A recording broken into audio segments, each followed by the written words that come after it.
A Pocket for Corduroy by Don Freeman.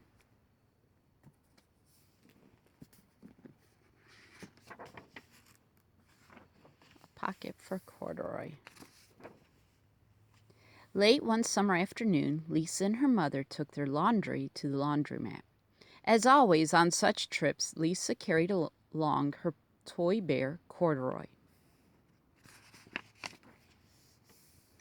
The laundromat was very busy at this hour. "Now, Corduroy, you sit right there and wait for me," Lisa said. "I'm going to help with wash." Corduroy waited patiently. Then suddenly he perked up his ears. Lisa's mother was saying, "Be sure to take everything out of your pockets, Lisa dear. You don't want your precious things to get all wet and soapy." "Pockets?" Corduroy said to himself. "I don't have a pocket." He slid off his chair. "I must go find something to make a pocket out of," he said, and he began to look around.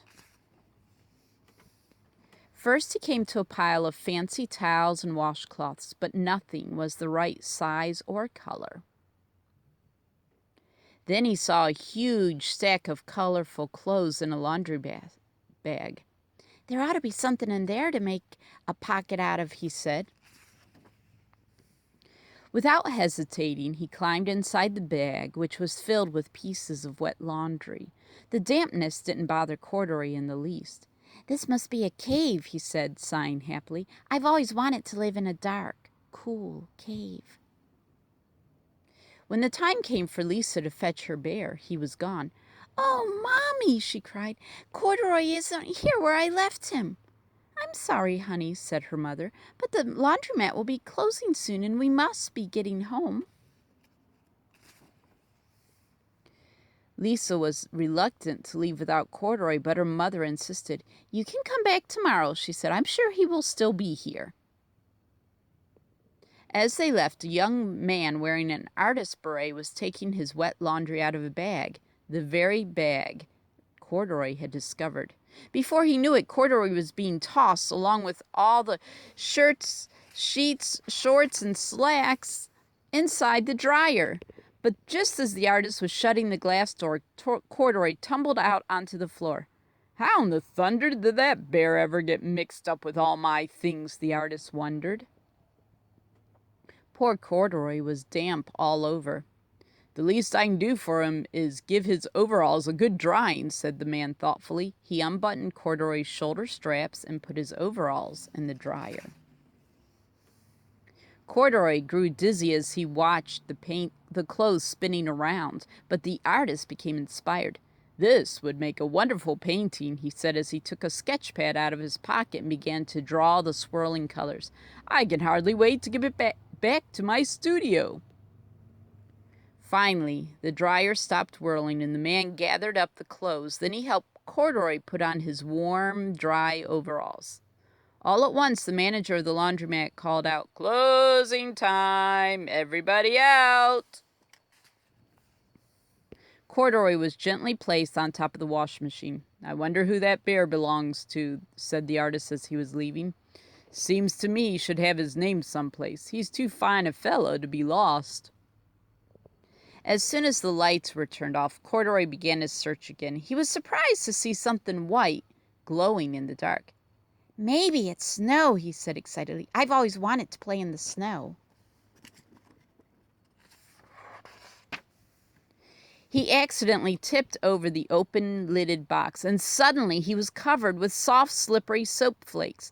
And gradually, Corduroy began to slip and slide.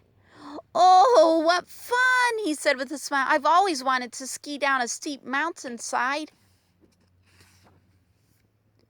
And he landed paw first in an empty laundry basket.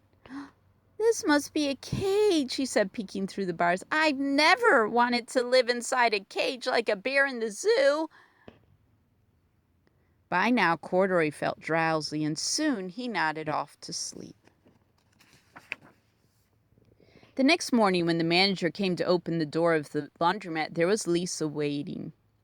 "I left something here yesterday," she explained. "May I look around?"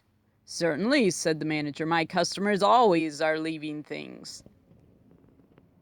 Lisa was searching under the chairs and in back of the washing machines when she heard the manager call to her. Is this what you're looking for, señorita? Yes, yes, he's my best friend, shouted Lisa as she came running. She reached in and picked Corduroy out of the basket. So this is where you've been, you little rascal, she said. It's time I took you home. Lisa thanked the manager and ran out the door and down the street, holding Corduroy tightly in her arms. I thought I told you to wait for me, she said. Why did you wander away? I went looking for a pocket, Corduroy said. Oh, Corduroy, why didn't you tell me you wanted a pocket? Asked Lisa, giving him an affectionate squeeze. That very morning, Lisa sewed a pocket on Corduroy's overalls. And here's a card I made with your name on it for you to keep it tucked inside, she said. I've always wanted a purple pocket with my name tucked inside, said Corduroy, as he and Lisa muzzled noses.